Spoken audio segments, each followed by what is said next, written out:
Welcome back to the deep dive. Today, we're jumping into, well, one of the Bible's most precise, yet maybe overlooked chapters, Genesis 40. Yeah, it feels like a pause in the action, doesn't it? Exactly. On the surface, it's simple. Joseph's in prison.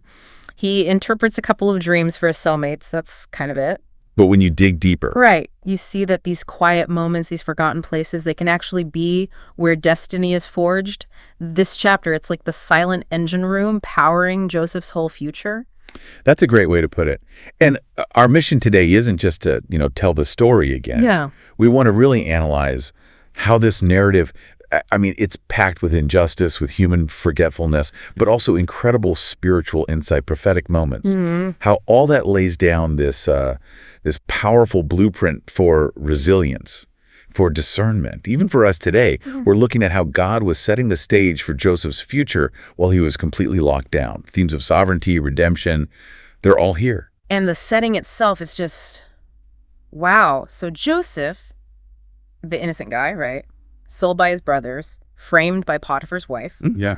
Now he's unjustly stuck in an Egyptian prison.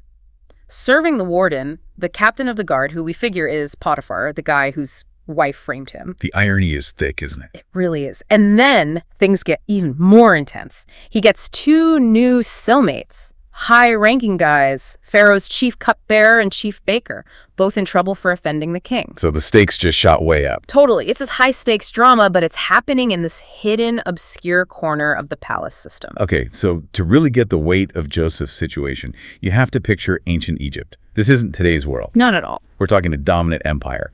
Pharaoh wasn't just a king. He was seen as, well, basically a god on earth.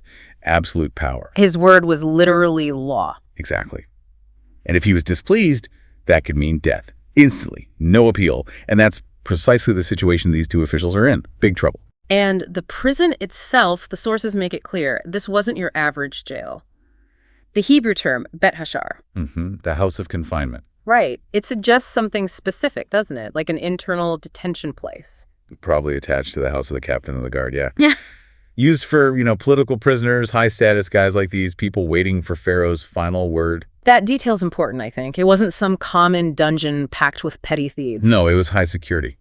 And the text implies Joseph, even there, had earned some trust, like he did in Potiphar's house before the accusation. It shows his character again, his competence. Right. The prison overseer apparently saw his administrative skills. So Joseph isn't just another prisoner, he's kind of managing these two VIP inmates, which highlights his integrity, his leadership, even stuck in this awful place. Let's zoom in on these officials, because they're not just random servants. The chief cupbearer, the mashkanya, that was a huge deal. Oh, incredibly prestigious. Think top advisor, maybe chief of staff, but with even higher stakes. Because his main job wasn't just pouring wine. No way. It was tasting it first. Guarding Pharaoh against poison. In those ancient courts, full of plots and intrigue. That's a life or death job. Absolutely. It required total, unwavering trust. This guy was close to Pharaoh, constantly. He heard private conversations, controlled access to the king, had massive unofficial influence. So for him to be thrown in prison, that's a massive fall. Tells you how serious Pharaoh thought this offense was. Definitely. And it's similar for the chief baker, the Opha, responsible for all the royal food. Also a critical role for preventing, poisoning. Exactly. Maybe not quite as physically close as the cupbearer, but just as vital. And the text says Pharaoh was wroth, really angry with both of them. Both guys responsible for what he eats and drinks. Yeah, it strongly suggests the offense was serious.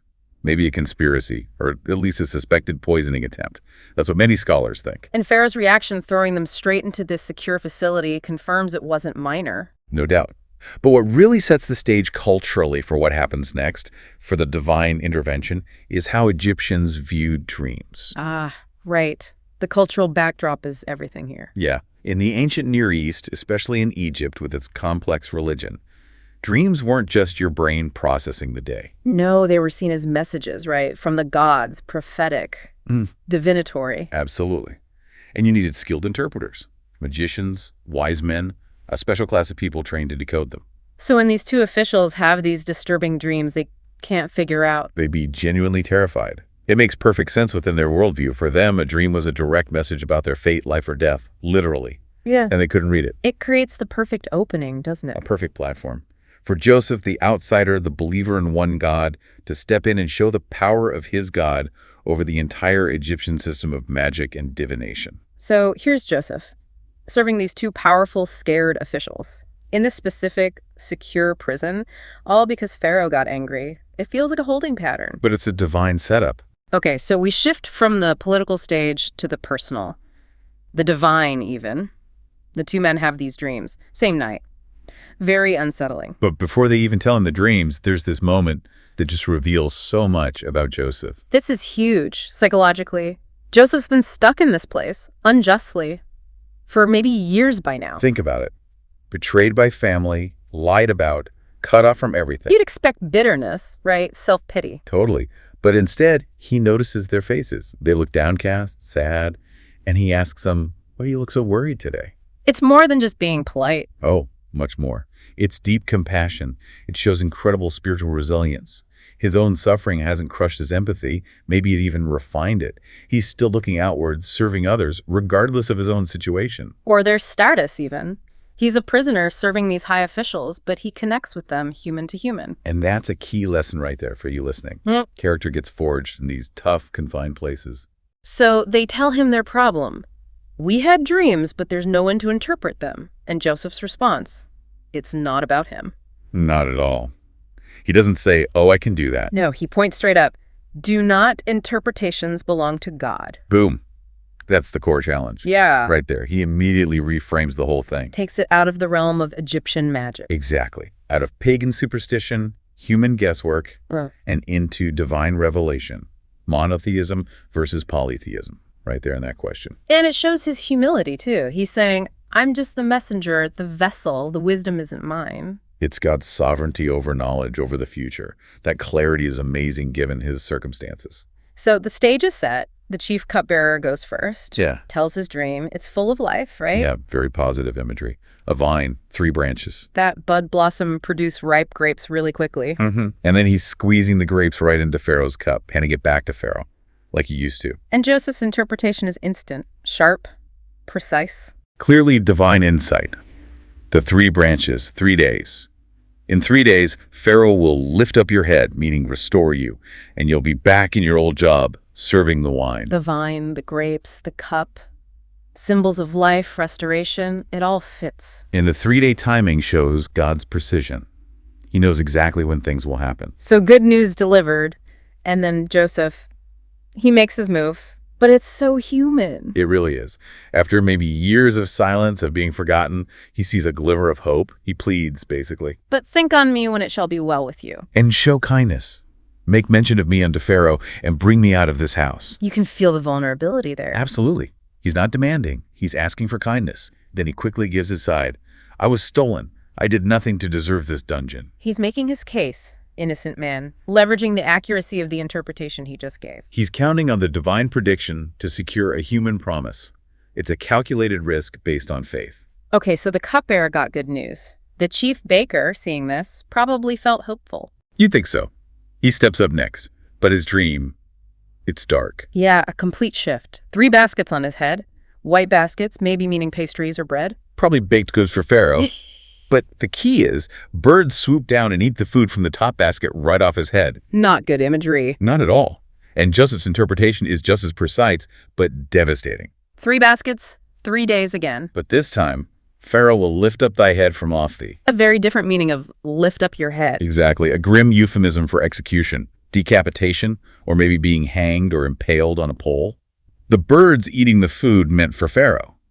It signifies death, dishonor, being consumed. Wow. So stark, the contrast between the 2 dreams, the 2 interpretations. It's incredibly powerful. Life and death, restoration and judgment, salvation and condemnation, side by side, presented through Joseph by God. And then comes the fulfillment. Chillingly accurate. Exactly 3 days later, Pharaoh's birthday feast, just as Joseph said. Pharaoh reviews their cases, restores the cupbearer.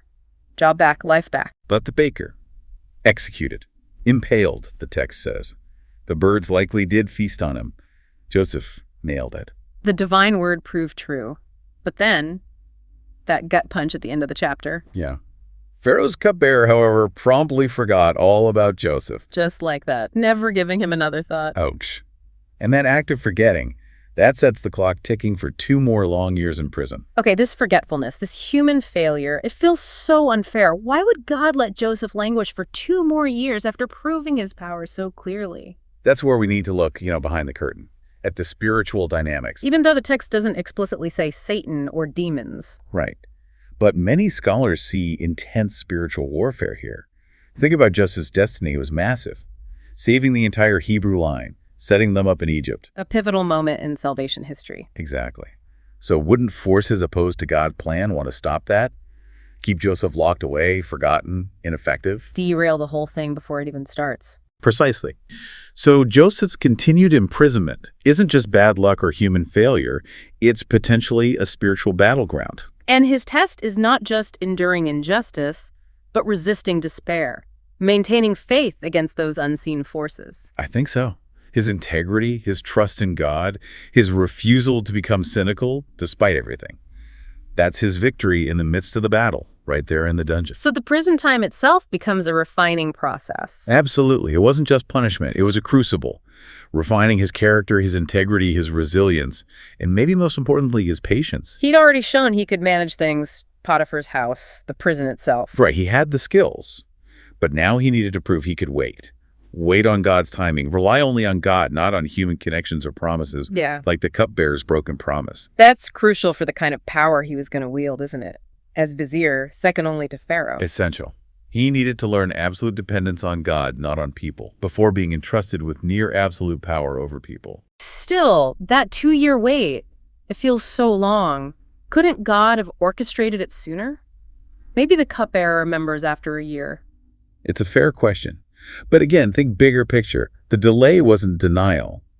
It seems it was necessary divine alignment. Alignment? What do you mean? Joseph had to wait for the perfect moment, the Kairos moment, God's appointed time, which turned out to be the exact moment Pharaoh had his own dreams, the ones in Genesis 41.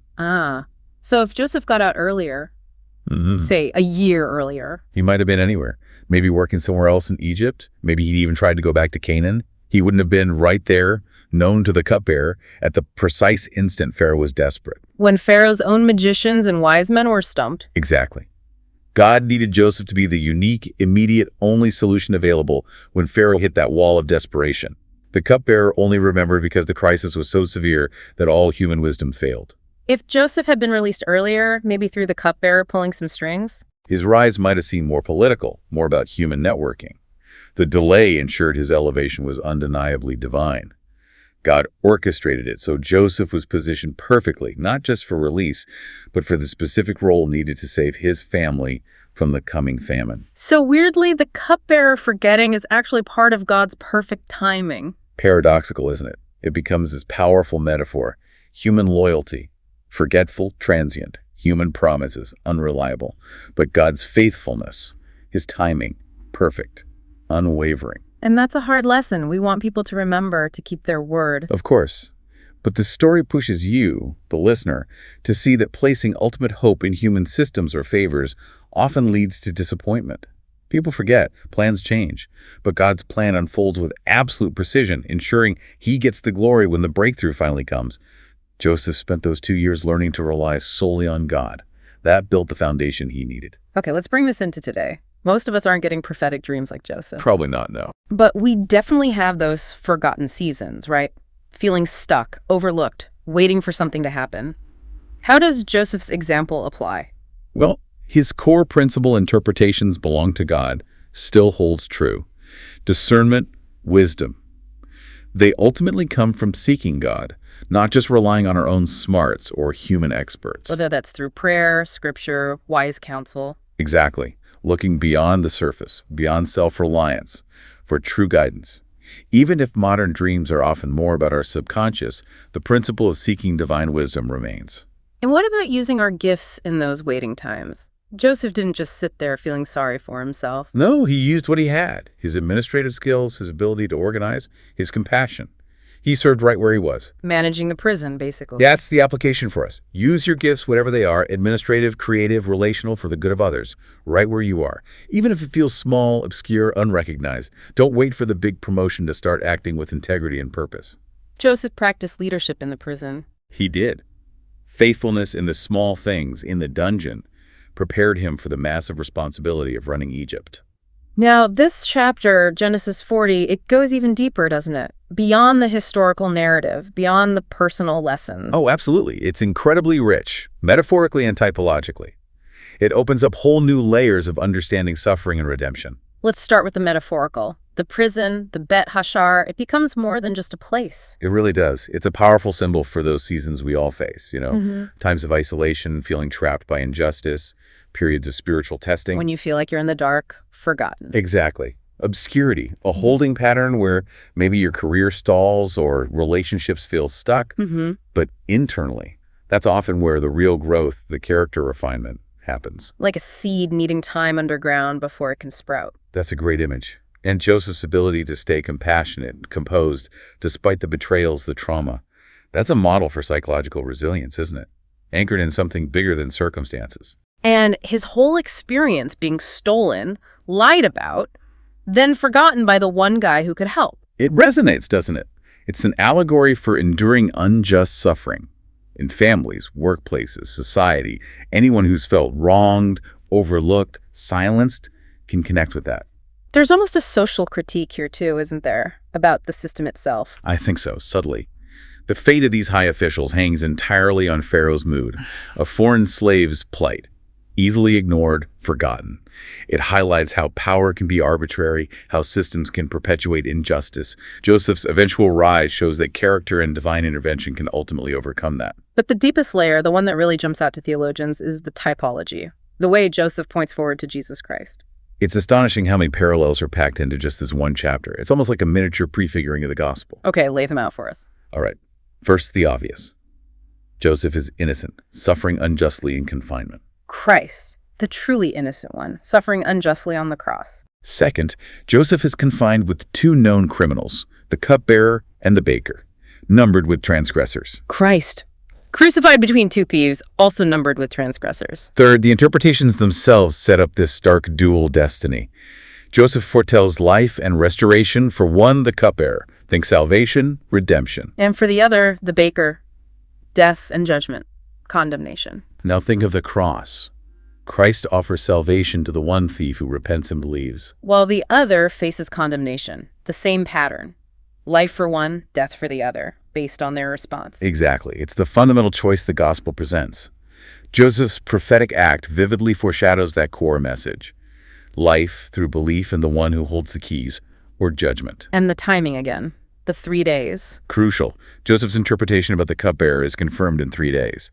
His restoration happens then. Which points directly to Christ's resurrection on the 3rd day, the ultimate confirmation of his identity, his claims, his divine authority over death and life itself. That 3-day motif is powerful. Wow. Any others? One more, perhaps subtler, Joseph's plea.